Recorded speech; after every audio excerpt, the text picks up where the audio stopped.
Welcome to the Mind Money Spectrum podcast, where your hosts, Aaron Ogti and Trishul Patel, go beyond traditional finance questions to help you explore how to use your money to achieve the freedom you want in life. In this episode, Trishul convinces Aaron to wade deep into AMT. They discuss alternative minimum tax preference items, exemptions, adjustments, and exclusions.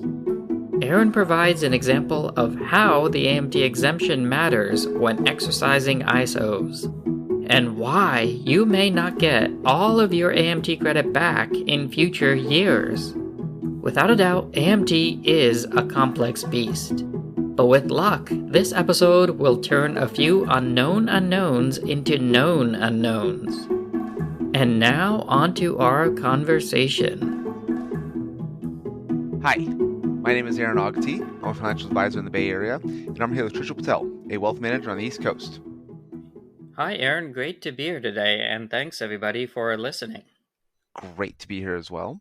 So in the past, I have talked about some of the ways I help clients with incentive stock options. And the big challenge is usually around AMT, the alternative minimum tax. When you exercise ISOs, they're usually not a taxable situation under the regular calculation. It is a taxable calculation in AMT.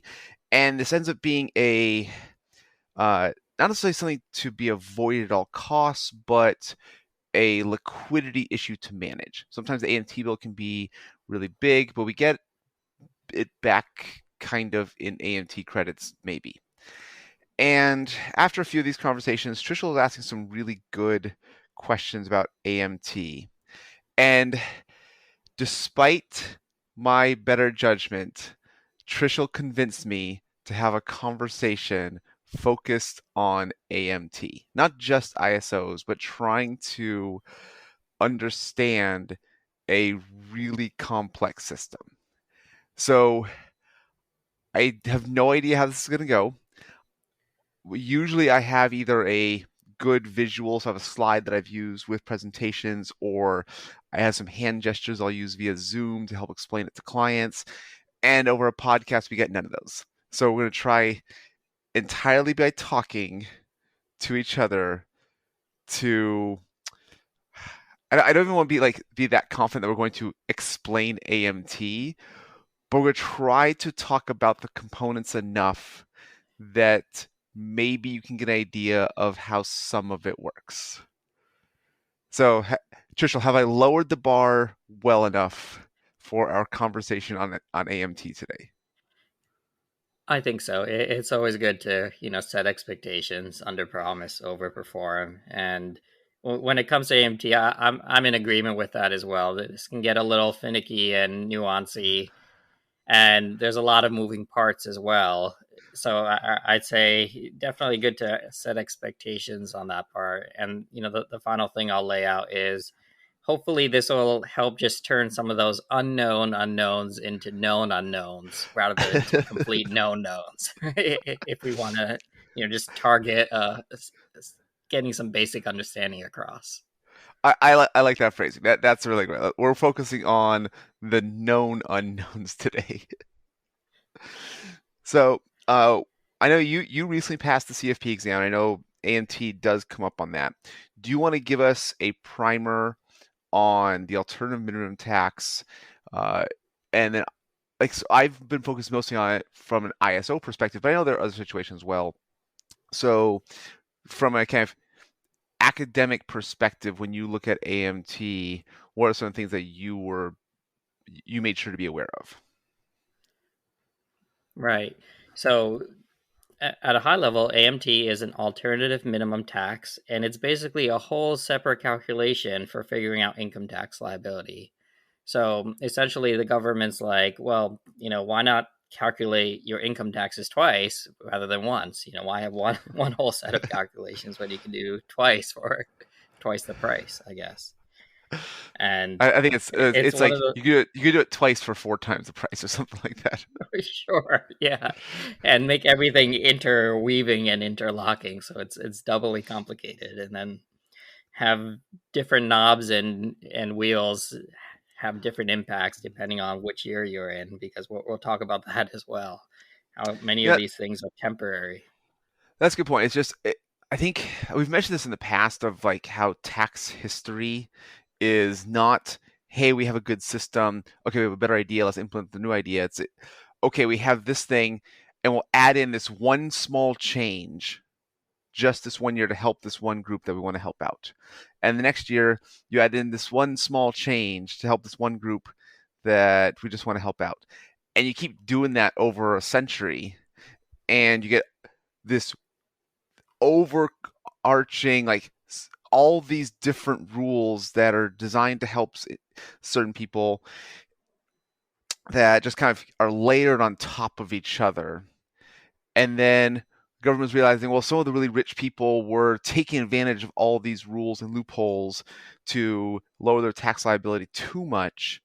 So we're going to add in this entirely new way of calculating it to make sure that the rich aren't paying too little in taxes. Does that sound like a quick summary of why we have two separate calculations going on? Or Yeah, that's the intent in air yes, quotes. okay, there we go. Yes. Right. Okay, so go ahead. The high level is it's a separate way of calculating income tax. And the way it kind of works is you calculate your normal income tax, and then you calculate an alternative way called the AMT version of your income tax. And then you compare the two and say, okay, which one do you end up owing more taxes with? Whichever one you end up owing more taxes with, that's your tax bill. Okay. What are some of those changes? Right. So the way it kind of works is you first figure out your normal taxes. You do all the math for that, and you get to the bottom line. You say, okay, here's my tax. So then you follow a separate workflow to get your AMT calculation. So you start with your regular post-deduction 1040 income if you're itemizing. If you're not itemizing, you just start with your adjusted gross income. And then, you have your standard deduction there. And then you add back certain things that were deductible from your 1040, but that are not deductible from your AMT. So these things are known as add back items. So there are a specific group of deductions that you can get from with the normal calculation, but you cannot get when you do the AMT calculation. So these are items that the government is saying, well, that they're good for many people to have, but if in certain situations, if you overuse them, you may not be paying enough taxes we think you should. So these are called the add back items. And the two big ones are the property state income and sales tax. It's SALT, right? Yes. Yeah, I didn't state say and that in local the right taxes. order. Yep. Okay, so these are big deductions for many wealthy families in the US if they, for example, have large property or live in a state with high state or local taxes.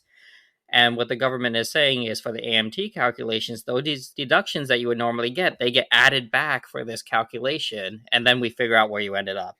And then, the second big add back item is, Aaron, that's the incentive stock option bargain element. So you can definitely chime in on that. That's your bread and butter there.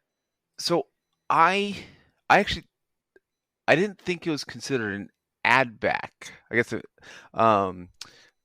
and this might be like a nitpicking kind of thing, but it's ISOs are not the bargain element of ISOs is not taxable under the regular calculation. It's just not even included. It's not.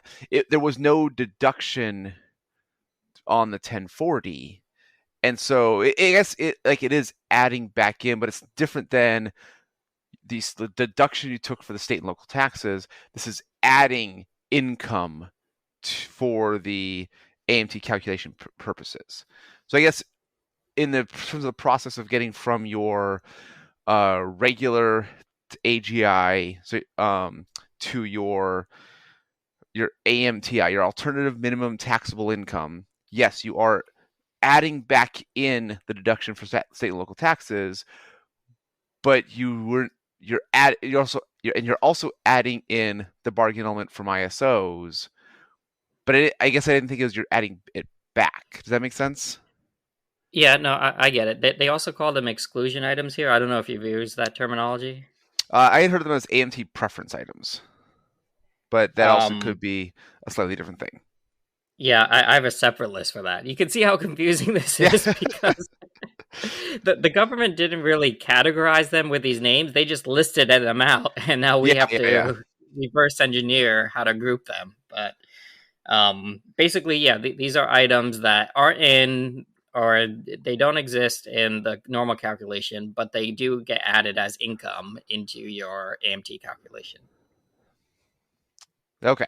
So, uh, what else is kind of included in AMT income that's not included on your 1040?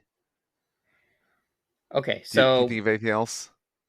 well, those are the big ones, but maybe it's time to talk about the Tax Cut and Job Act because there used to be an item that was quite common as an add back, and this was um, the personal exemption. So previous to the Tax Cut and Jobs Act, basically you had the notion that the personal exemption was available um, for the regular calculation, and the reason I keep bringing up the Tax Cut and Job Act is because basically this act that was passed in 2017, it changed how all of this worked for AMT. It changed a lot of things, frankly. So the idea behind the Tax Cut and Jobs Act was to oh geez, what was the main point of that? I know it lowered taxes for a lot of people, and maybe that was the point. I'm not even sure. The I think the theory was that corporations were kind of competing. So the U.S. was kind of competing on a global scale when it came to taxing corporations, and so because there are other jurisdictions that have much lower corporate tax rates, and it kind of incentivized corporations to keep money overseas or send money overseas for their own kind of accounting purposes and or hiring people overseas. The theory was if we lower the corporate tax rate, it makes the U.S. more competitive with other tax jurisdictions, and therefore more corporate money stays in the U.S. to hire people. I believe that's a theory. In practice, it really became a kind of big tax break for higher income individuals, especially on the wealthier side. Um, it it did affect some income earners, but it made a lot of the taxes related to wealth significantly lower. Right. Yeah, I think we've noticed in past episodes that the Tax Cut and Jobs Act essentially ended up providing most of its benefit towards the wealthy and a marginal amount towards average and lower income households. So, as it relates to the AMT, it did a couple of things. So, um, one thing to understand is with the Tax Cuts and Jobs Act, there were certain um, policies that were put in place that were put in place indefinitely, and there were certain policies that were put in place that had a timeline where they would apply, and then after that timeline ended, they would go back to normal. So for the Tax Cut and Jobs Act, the timeline was for tax years 2018 to 2025. Certain things would apply, but then no longer apply, certain changes to the tax code. And then for other things, it would just kind of apply indefinitely. And what was kind of noted at the time is those things that kind of apply indefinitely, those actually ended up being the most beneficial for the wealthy. I think it was the change to that corporate tax, for example, that was there kind of indefinitely, that lowering of the corporate tax rate. However, what did also change is, for example, the AMT exclusion amount.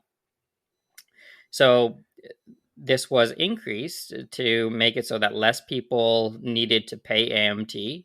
For example, before the Tax Cut and Jobs Act, about maybe like 5 million people would have need to pay AMT, but after it dropped to like 200,000 people, and that's because of the changes that were put in place. But after 2025, we're going to kind of go back to what we would have been if the Tax Cut and Jobs Act hadn't passed as it relates to AMT. So what the biggest change, now that we've laid some of that history in place, was changing of the exemption amount, for example. Mm-hmm.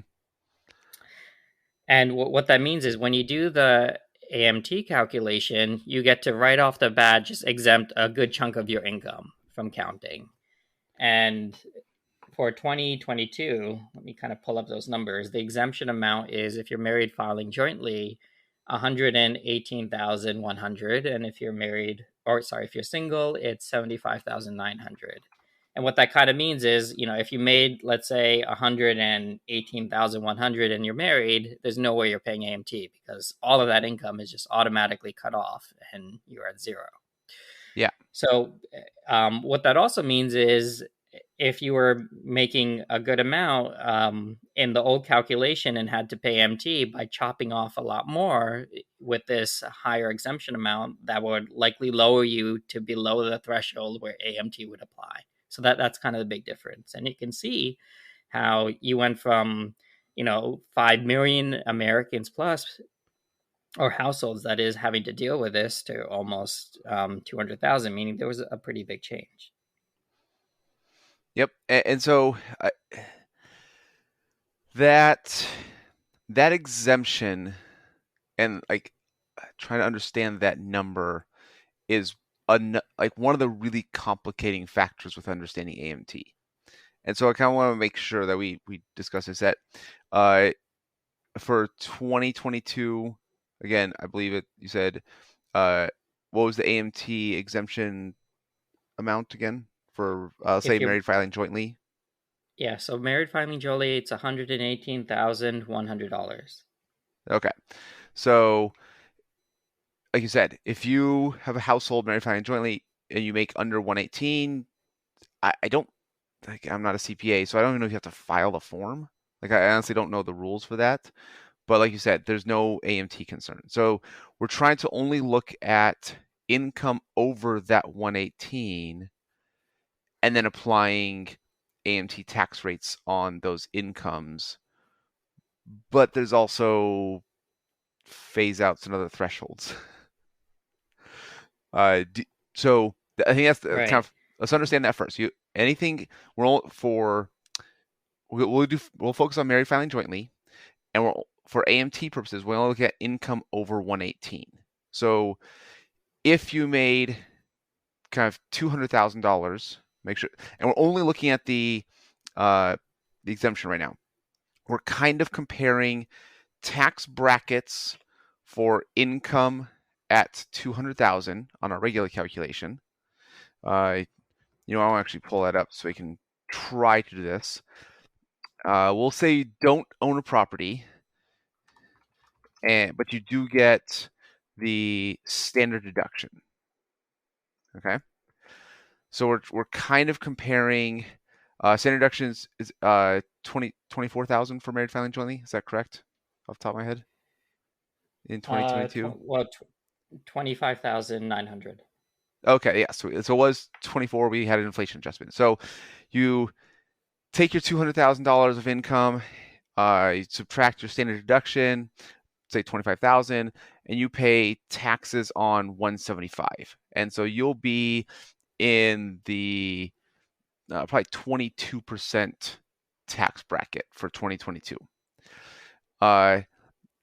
You also, then you do the AMT calculation, but we exclude that 118. So now we're kind of comparing the 26% rate that applies to AMT, but we're only applying that rate on $62,000. 200 minus 118.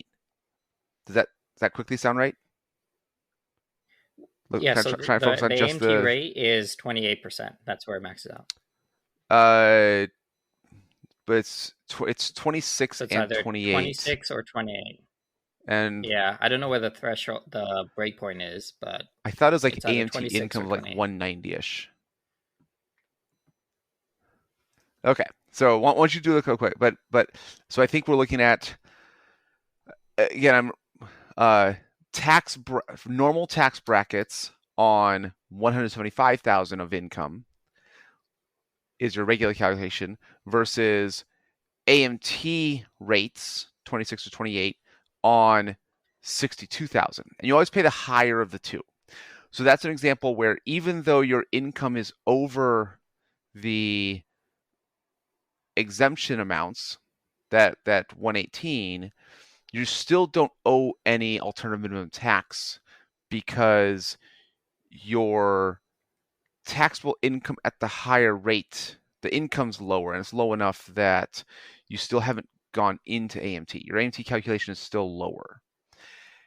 And as you start to add in more and more income, so let's say you have a $500,000 combined household income.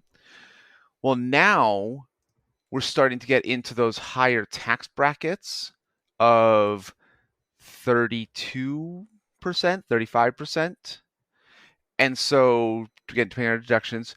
And so now, even though we're much higher than that exemption amount, so we're now kind of comparing, say, 500 minus our standard deduction of 25, we're paying like income of 475, but a lot of it's going to be at 32%, and decent amounts at 24, but you're probably getting into the high 20s. We're comparing that to AMT rates of 26 to 28%, but again, it's going to be like 500 minus 118. So we still, even at $500,000 of ordinary income, we're still more likely to be paying the regular calculation than AMT. Again, just looking at standard deduction, just looking at that income. So that's why just making more money doesn't automatically put you into AMT. Does that make sense? That it kind of are you following that, Trishul? Yeah, that's right. And you can imagine why, because the AMT tax rate, pound for pound, is actually less than the regular tax rate once you get up into the higher incomes. Yes. And you factor in the big deduction you get for, or the big exemption. exemption you get for AMT. Yeah. So that on its own, higher income on its own will likely not get you into having to pay AMT tax. Yes, because the incomes at those higher amounts on the regular calculation, the rates of those brackets also get above AMT rates. Right. Yeah. And that's important to understand, because if you're above an income of, say, let's say right off the bat, 340,000 for married filing jointly, you're at a 32% bracket. Whereas again, the AMT kind of capped off at 26 or 28%. Yeah. So just having more income does not necessarily push you into AMT. This is also one of the reasons why the Tax Cut and Jobs Act reduced the number of people paying AMT. Because in the past, it was a lower exemption, and so you did have situations where just making more money could put you in there. Now, realistically, it's usually the combination of income plus variety of deductions. Again, the state and local taxes, property taxes, and when you start adding those things back in, if you had a $500,000 income but you're trying to deduct $100,000, and then so now we're comparing kind of tax brackets of, again, like 20, a lot of 24, because again, like you said, it gets up to 32% tax bracket doesn't start until 340. So you're comparing, say, 24% for a lot of that income up to 400 versus 26 or 28% on a similar number. That's an example where it wasn't necessarily the higher income, is the combination of higher income and how many deductions you're taking that could put you into AMT. And that was kind of the point of the AMT system, or the intent originally. It wasn't trying to uh, put people in AMT just because they made more. It's the people who have really high incomes, but also all those deductions and all those loopholes that they're trying to reduce their taxable income. They didn't want the household earning $500,000 to pay a lower tax rate because they had so many deductions. And that's kind of the intent of AMT. If you just make more, you're not necessarily an AMT. If you make more and you're deducting a lot more, that's when you might put yourself into. Right. Yeah. And I would also add there was changes to the phase out thresholds to the AMT exemptions. And that also made a big difference on why during the Tax Cut and Jobs Act window that you're going to see a lot less people paying AMT. And the way those phase out thresholds work is, okay, so if you're below the exemption phase out threshold, well, then you get that full exemption if you're married filing jointly, 118,100. However, as you climb above that specific phase out threshold, then that exemption amount that you would get if you're below, it starts to basically inch downward until you lose that entire entire exemption amount. And previous to the Tax Cut and Jobs Act, that phase out threshold was pretty low. It was actually 120,000. Meaning, if your income started to climb, above like 120,000, you would slowly start losing that exemption amount. At the time, it was 54,000 for single. However, with the Tax Cut and Jobs Act, it raised that phase out threshold to something like 800,000, or sorry, 500,000 if you're single. Meaning you'll keep that big exemption until your income starts climbing above 500,000. That's over 5 times higher than about 5 times higher than what it was before. And if you're married, that phase out threshold is like $1 million. So yeah, if your income's below $1 million, and you're married, you're getting that full 118,000 exempted. And you can imagine that makes a pretty big difference. And again, this is going to sunset in 2 or 3 years. Yeah, that's the same thing where you get to keep the exemption, so it still makes it more likely that if you're earning $1 million or 800,000 as a married filing jointly, you're again less likely to be AMT. You're more likely to be in those higher 32, 35, 37% tax brackets. And so again, you're still more likely to be paying a higher tax bill on the regular calculation than on the AMT calculation. So again, I think these are some of those really good positives from the Tax Cut and Jobs Act, that AMT numbers weren't getting adjusted kind of fast enough for society changing the way some other inflation adjusted numbers are. And so there were more and more people being caught up in having to pay AMT, even though they weren't the people kind of who the original AMT system was designed or intending to get to. Right. So I did a quick calculation here. So roughly 200,000 filers will be subject to AMT, and the U.S. has roughly, according to the census thing, about 120 million households. So that puts us at roughly 1 in 1,000 families will need to worry about something like this. So this is not the top 1%, but the top 0.1% of families.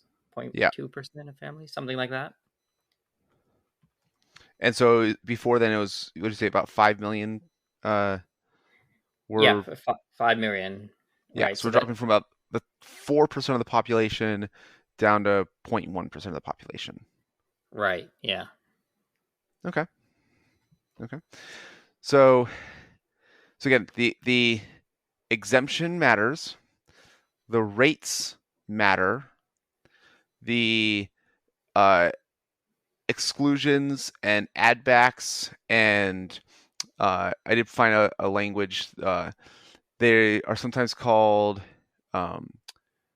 preference items. Is just like an overarching term that it is a change on your AMT calculation. It includes both exclusions and deferrals. So preference item, I don't think is any kind of anything specific. It's just a catch-all phrase.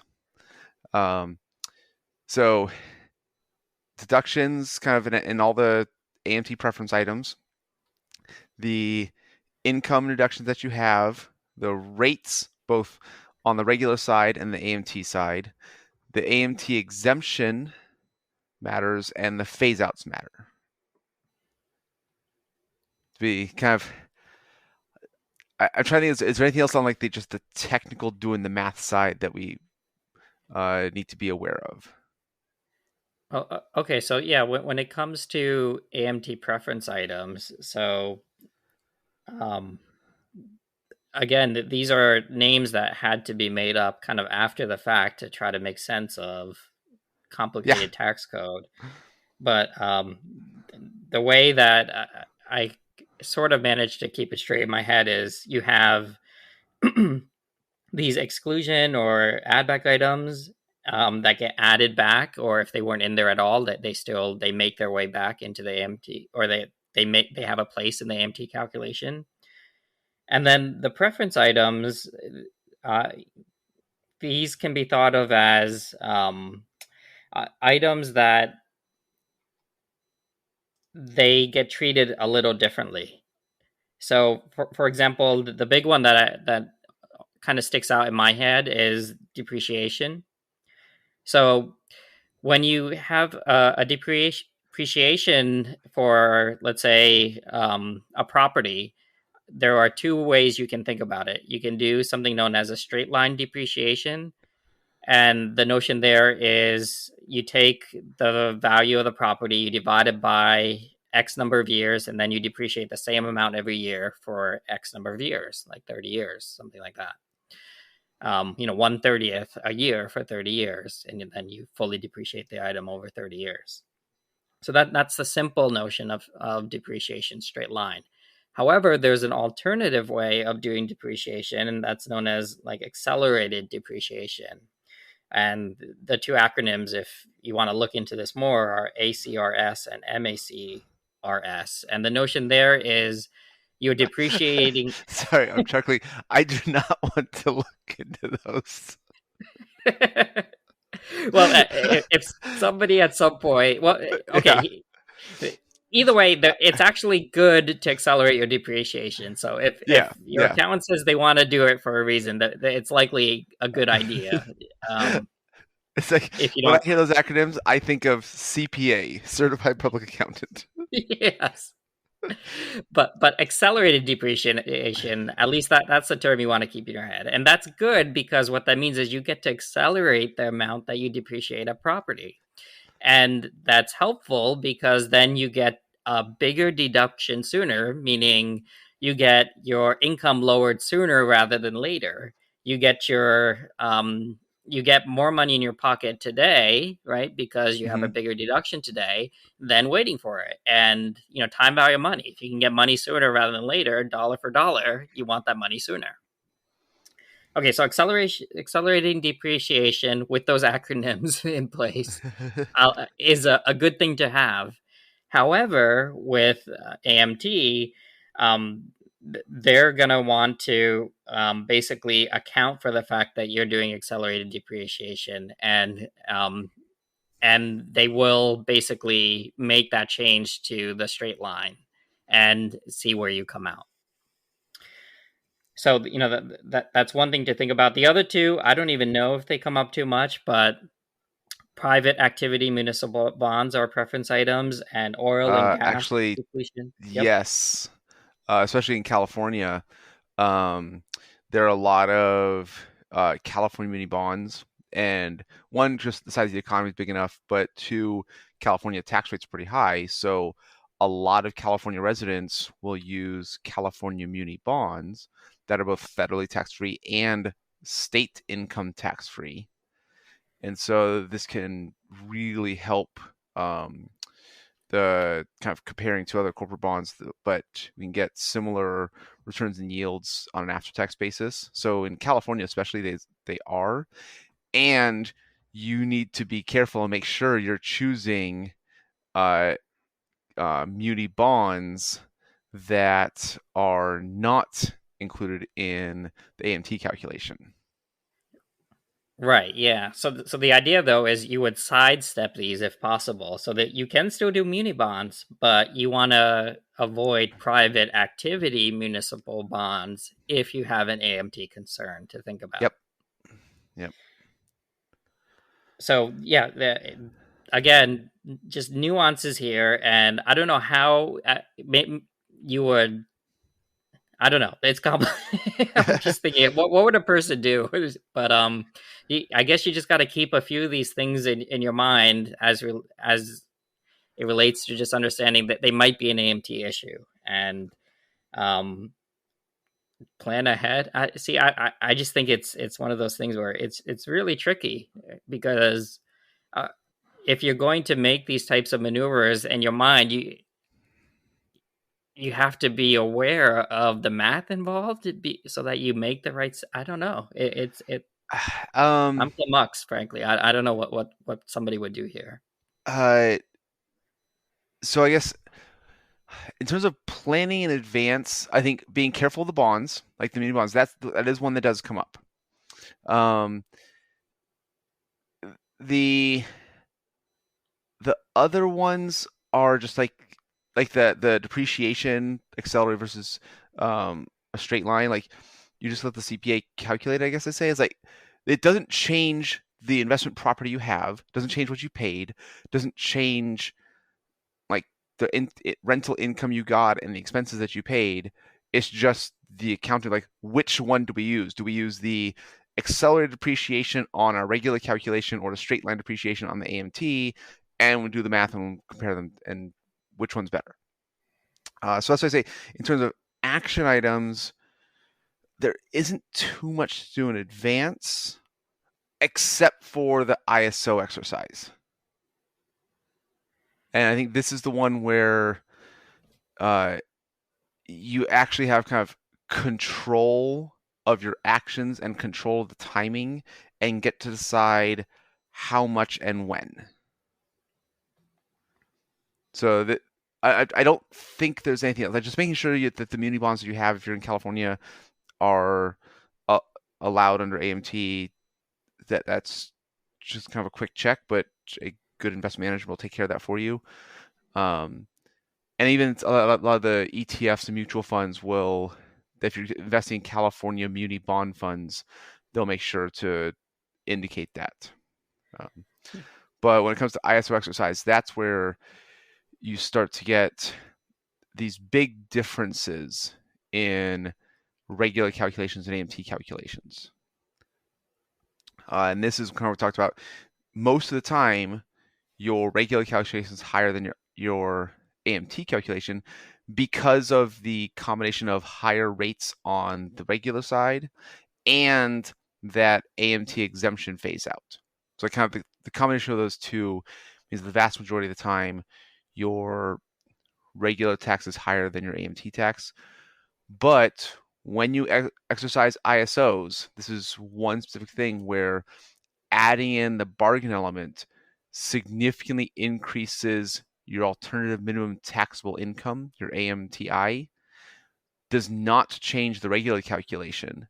And so now you get the situation of you might be paying in the 32% tax bracket on your regular side, and you're paying 26, 28% on the AMT side, but your AMT calculation is several hundreds of thousands of dollars more. And so it is not a straight line assumption. I've seen some people try to do this themselves. It is not a safe assumption that you just take however much you are exercising in terms of ISOs and apply a 26, 27, 28% rate and say, oh, this is what my AMT is going to be. This is where you kind of have to do the math where you have your rough estimate on the 1040 side. And then when you add in the ISO exercise and that bargain element, that's spread between fair market value at exercise and your exercise cost, so that's the bargain element. You then kind of also take into consideration the exemption and maybe, depending on how much you exercise, that phase out as well. And so you could be having this situation where you are kind of paying income taxes on $300,000, regular tax, but an ISO exercise could put your AMT income, your alternative minimum taxable income, well above that, say up to a million-ish. And so now you're comparing a 32% rate on $300,000 versus a 28% rate on $1 million. And so that's where you start to get into these ISO calculations. But it's not just assuming that whatever the bargaining element you exercise is going to be taxed at AMT. It's kind of AMT income is by your salary plus your ISO exercise minus that AMT exemption, which may or may not be phased out depending on how much you're doing. And then you have your AMTI, you apply that 26, 20, or probably like the 28% rate on a big chunk of that. So I'll try. I have a couple examples I'll get to in just a second. But do you? 1A question is kind of like why ISO exercise does make that big difference, and why it's also not safe to just assume it's all taxable. Yeah, so just to clarify, so that bargain element that you mentioned, so that's the difference between the current fair market value of the price of the stock minus the option price. Is that right? Correct. Yes. So if you have an option at $1 and the current price is $20, you're paying $19 per share that you exercise in. You're adding that to your bargain. So, okay, exercise price or strike price $1, current fair market value now at exercise $20 means that you have $19 per share in bargain element. That $19 per share times the number of shares that you exercise is added to your AMT income, but not your regular calculation, not your regular tax. Yeah, and the whole big gist here is that amount. That's basically the amount that the stock has gone up, likely since you were granted the stock. Is that right? Yeah, vast majority of options are granted at fair market value. So you were likely at the company when it was worth $1, and it's now gone up. Same principle. If you are at a company that's publicly traded and you get an option at $50, that's the current market price. The stock has to go up for the options to be worth anything. Right. And so just to round out the story, the main point of that bargain element is in the AMT calculation, it's added as 26% times whatever that bargain element amount, or 26 or 28% times whatever that bargain element amount is. And for the standard calculation, it's basically a big zero, right? For this tax year. So for the regular calculation, it's a zero, but we're not applying 26% on the bargain element. It's kind of AGI plus bargain element minus exemptions. Right. Times 26%. Times 26 or 28. So it's like 28, yeah. Yeah, understand, like the exemptions matter quite a bit in this number. Right. And so the high level point is essentially Yeah, that can lead to a huge difference in the actual amount of income that shows up in your normal calculation versus what shows up in your AMT calculation. Yes. Yeah. So I have an example that I'm going to try to use. We'll go with married filing jointly, household income of $300,000, and they do an ISO exercise with a gross value of $1 million, but they have a $100,000 exercise cost. So they pay $100,000 out of pocket to exercise these shares. They're going to hold them for a year to try and get long-term capital gains. And so we're adding $900,000 to their AMT income. Their Okay? bargain element is 900,000. Yep. Okay. So their taxable income was 300 minus their standard deduction. So it was like 274, 275, something like that. Mm-hmm. The AMT adjustment is adding back in their standard deduction and adding the $900,000 of bargain element. Right. Okay. So those are the two AMT adjustments. So their AMT income is 1.2 million, which actually lines up nicely. It's that $300,000 ordinary income plus $900,000 bargain element. Mm-hmm. At that level, their AMT exemption is actually 88,000. So because it's over $1 million, we start to phase out that 118 number, but it's still they still get some exemption. So the exemption was 88,000. So their AMT taxable income was a little over 1.1 million. Mm-hmm. And so their kind of a first AMT calculation is about $307,000. So it's like 27.6%. So it's kind of it's like a blending of right. It's 26% on like on the first 190-ish and 28% on the rest. Mm-hmm. Okay. So their regular calculation on taxes based on 274, their federal tax was about 53,000. Mm-hmm. Their AMT is so the AMT calculation based on the AMT rate was 111 was 1.1, so it's $307,000. Again, that's the 27.6%. So now we compare the 307 to the 53, and their actual AMT tax is about $254,000. So that's 307 minus 53. So they're paying 53 in regular and 254 in alternative minimum tax. That's kind of they pay in the higher of the two.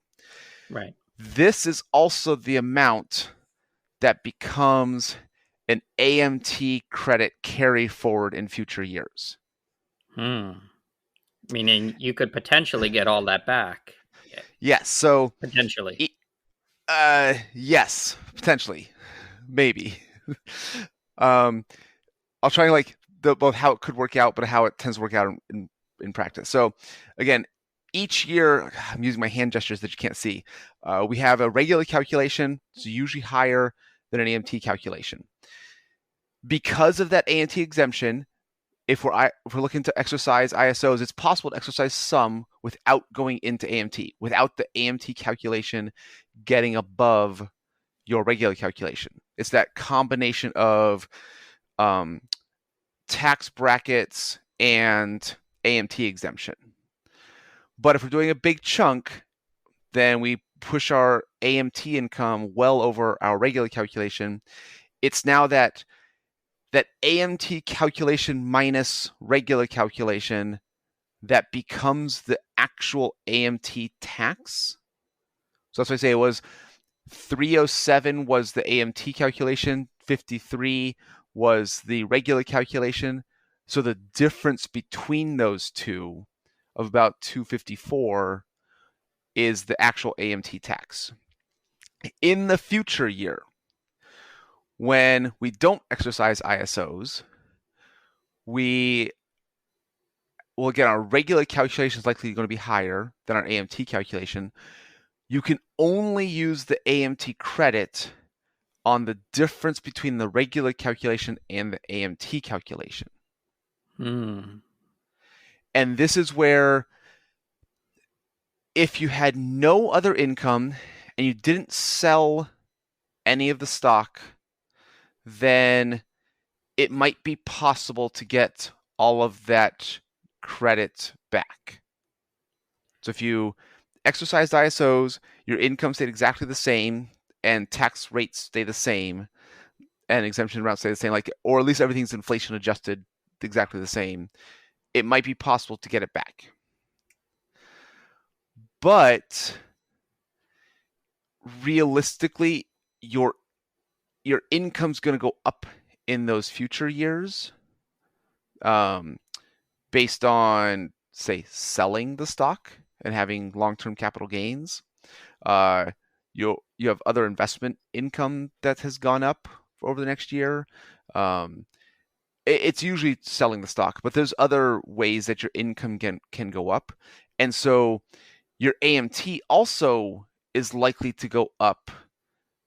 And so because now you're farther away from that exemption amount, the difference might not be as much as the AMT credit that you have. Now, it does continue to carry forward, so you can theoretically use it up at some point in your life. But a lot of times, if your wealth has gone up enough because the ISO is paid off, then there's other taxable income that's also kind of impacted AMT that it's not a safe assumption that you get to use all of the AMT credit. And so in this example, we wait 1 year, we get long-term capital gains, income stays the same, so it's $300,000. Stock price stays the same, so we're going to sell it for $1 million, and we add $900,000 in long-term capital gains. So here's an example of, we have, again, salary 300, long-term capital gains, this is year 2 of 900,000, and so our income, going to general broad term, not a technical term, is 1.2 million again, and we don't have any ISO exercise the second year. In fact, we do reduce our AMT adjustments because of the ISO sale. I'll get to that in a second. We now have that situation where our regular tax is much higher than our AMT, but even in that example, again, because of the so it's okay. I'll say in the example, the AMT credit being used was only 173,000. We didn't use it all up. But a good amount of it. So out of Correct. The 250, 170 got used up. Correct. Yes. And so this comes from a few factors. One, the long-term capital gains are going to be taxed at partly at 15%, partly at 20%, partly at 23.8% on the federal side. Mm-hmm. So our income doesn't go up into those high 30% numbers. Our ordinary income, our salary, stays in the kind of in that 24% tax bracket, and all the long-term capital gains are also somewhere between 15 and 24.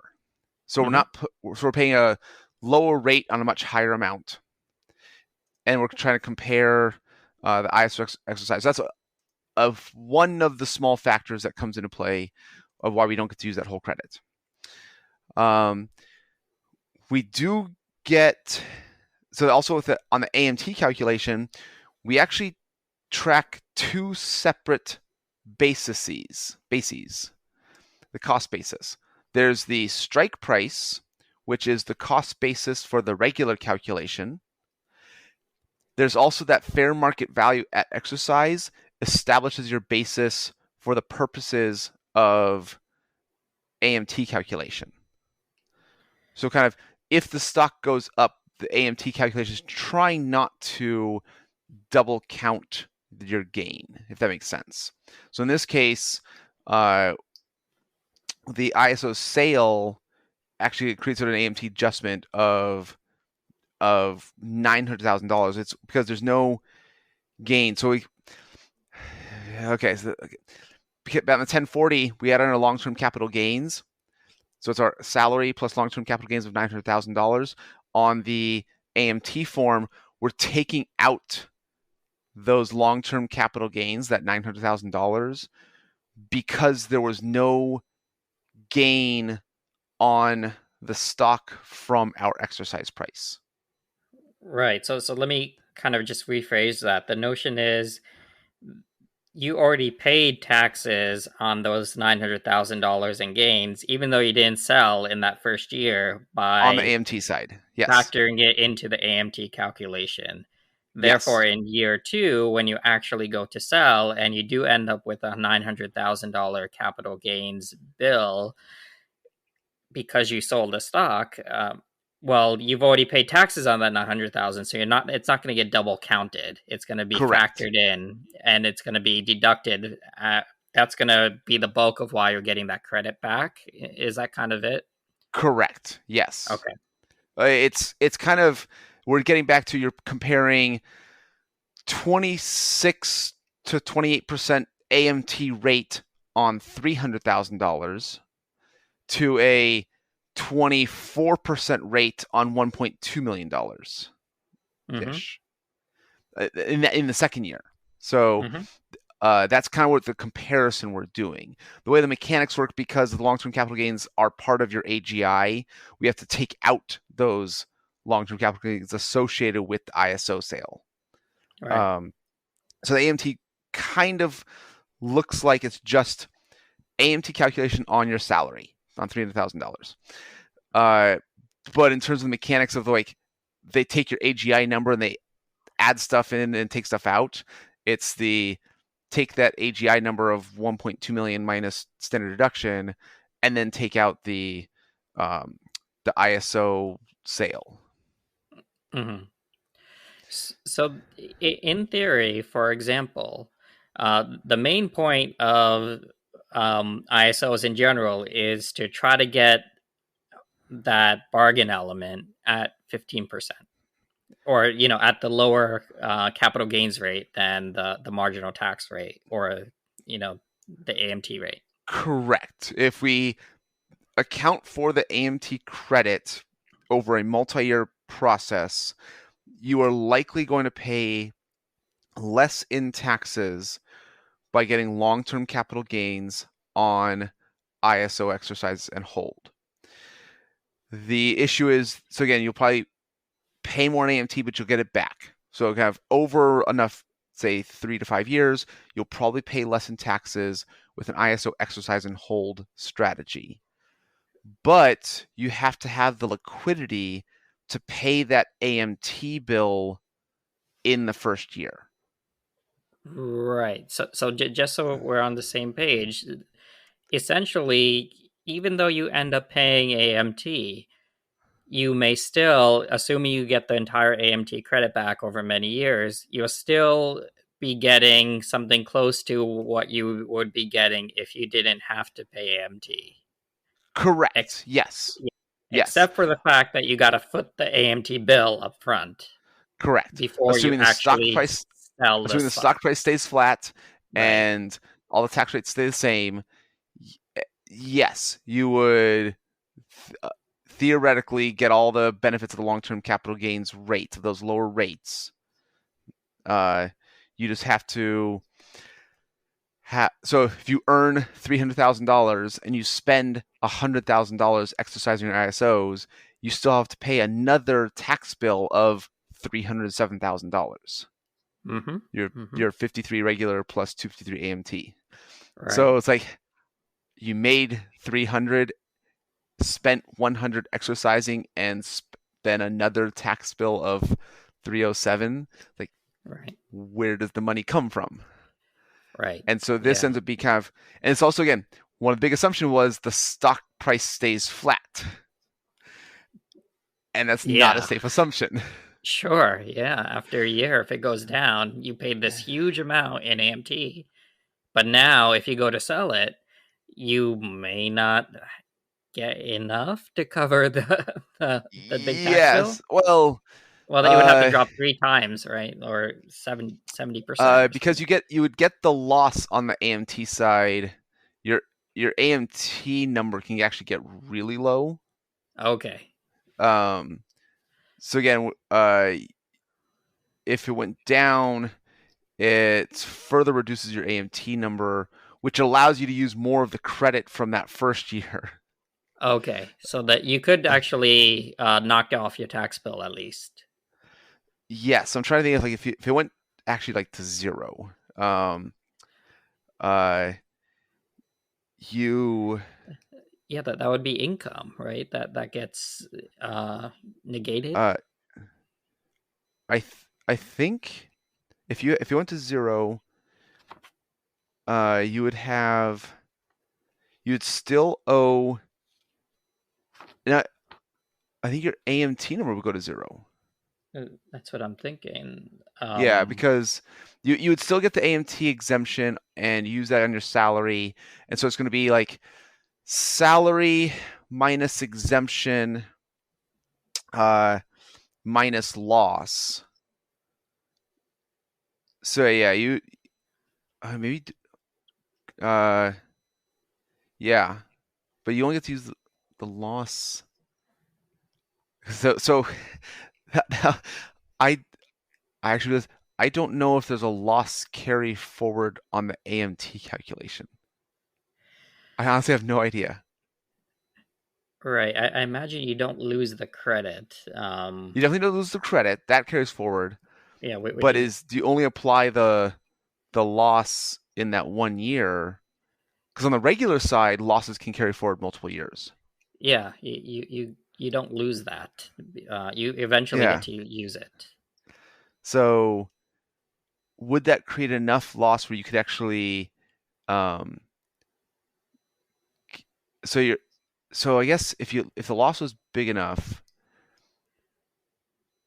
and your AMT credit was greater than so yeah, so let's if your federal tax was 53, your AMT was 250, your AMT credit going forward is 253.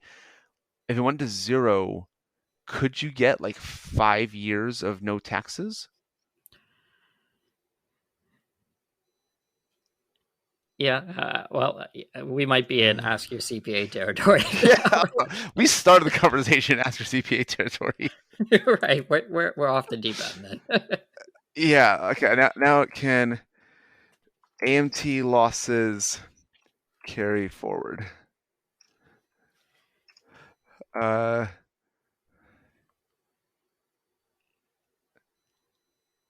it talks about net operating loss. Okay, okay, yeah. I might look at this off to the side for my own curiosity, but this gets weird. But again, it speaks to the idea that the money you pay for AMT and exercise cost is still a huge investment risk for the stock that you're holding onto for a year. And so it's usually the advice I give clients is like some combination of it's like exercise and sell. It both raises our regular calculation, raises that ordinary income, increases the amount that we can exercise without going into AMT. Also creates some liquidity to pay that AMT bill. Like that tends to be there's somewhere in the middle that we're trying to help clients with. Um, or not exercising all in 1 year and spreading it out over multiple years where each exercise generates an AMT that they can kind of handle that investment risk. So, uh, yeah, it it gets complicated really fast. Yeah, it's one of those situations where instead of going left or the right, you got to figure out some balance between going left, right, and 60% left, 40% right, and Yeah, then something like that. and that number depends on your exact situation, and I can imagine why that could get complicated. Yeah, Uh, yeah. I have heard about certain strategies that people might do to lower the chance that they might dip into AMT or have to pay an AMT tax. And that basically involves the notion of, well, you want to increase the things that would increase your taxable income in the normal calculation. Yeah. And, that's stuff like, well, yeah, you can work more hours or stuff like that. But there are things that increase your ordinary income and, like short-term Would gains. I think a Roth conversion would work on that too. Yeah, there you go. So if there might be things you need to do anyway that could be done proactively during a time where you have an AMT concern, right? Like a Roth conversion, right? Why not just get out of the way there, since you were going to do it anyway, in the next X amount of years, and that way, you got that taken care of, and you have less of an AMT concern. However, that would require tax on the Roth conversion as well. So maybe liquidity is also. Yeah, you need to have liquidity to pay that extra tax bill. Yeah, which is the other thing. We're exercising ISOs, we still need liquidity to pay the tax bill. Right. So cash is king in all this. But the high level takeaways I'm kind of seeing is AMT likely isn't an issue if your income just gets higher. It's usually these special case situations. And the big one that we zeroed in on is, for example, ISOs, where you will see likely a big differential between your standard income and your income from the AMT calculation. However, what it was very insightful to me to understand that, hey, even if you do end up paying AMT, there's a good chance you could get most of that back if you have the liquidity to handle that big AMT bill you might get in year zero, where this situation arises. So I think that if I had to summarize it, it seems like if liquidity ends up being a big problem in a year where you have AMT, then it's going to be an issue. However, if you have some other funds to cover that, it may not be the worst case. Is that kind of it? I would probably phrase it as it becomes part of your investment risk.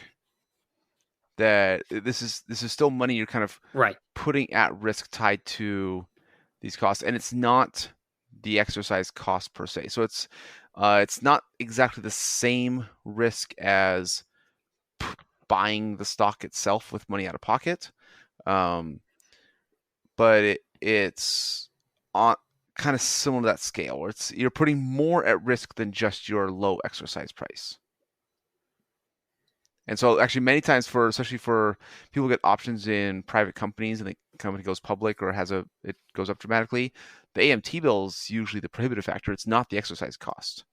You'll have a variety of situations like, okay, I'm thinking about exercising $10,000 worth of options, and they make $300,000 of household income, so that's manageable for them. But the AMT bill is going to be $80,000. Like, oh, okay, can we risk that amount? Is that worth the investment risk? And so kind of depending on if the company's public or not, if it's still private, it might be too much risk. So that's why I say I tend to phrase it as an investment risk, not as a just, oh yeah, if you have the money, let's do it.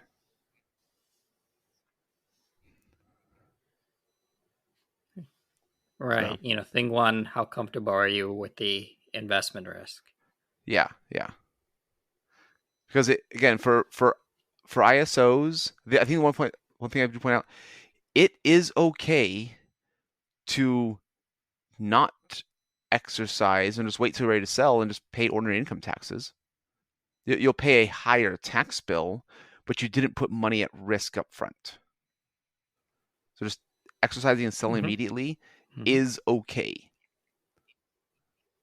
So it again totally removes all the AMT calculation. If ISO exercise and hold generates the AMT calculation, because like we said earlier, exercise and sell just increases your ordinary calculation, and most likely you're not going to go into AMT. Most likely your regular calculation is still going to be higher because it's just adding to your ordinary income. So, okay, I there's two things I'm like in the back of my mind that I want to go look up when we're done talking today. All right. Well, you got some homework, but Yeah, it's. W- w- I think about that Roth conversion. I don't like. I don't know if it makes sense, but maybe it could. Yeah, I need to double check that. I'll need to do some math on my end. Okay. Well, Right this on. was a fun conversation, Trishul. Thank you for twisting on my arm and trying to get me to wade deep into the really complex territory. Well, I enjoyed the conversation a lot, Aaron. I learned a lot as well. There's so much nuances here, but hopefully we, as I mentioned at the beginning of this conversation, just turn some of the big unknowns of AMT into things that are more known unknowns, and that Yeah. way you just have some understanding of what you might be needing to think about rather than having the full solution laid out, because yeah, it's a bit complicated. Yes. Yes, it is. Okay. Well, talk to you later, Trishul. Okay, and thanks everybody for listening. If you're enjoying these conversations, do spread the word. Thanks. Bye. Bye. We appreciate you joining us today for this episode of the Mind Money Spectrum podcast. Be sure to visit mindmoneyspectrum.com to access the entire library of episodes. Remember, it's not black and white, but the wide spectrum of gray area where you get to pursue the freedoms you want in life. Opinions voiced in this material are for general information only and are not intended to provide specific advice or recommendations for any individual. All performance referenced is historical as no guarantee of future results. All indices are unmanaged and may not be invested in directly. Have a nice day.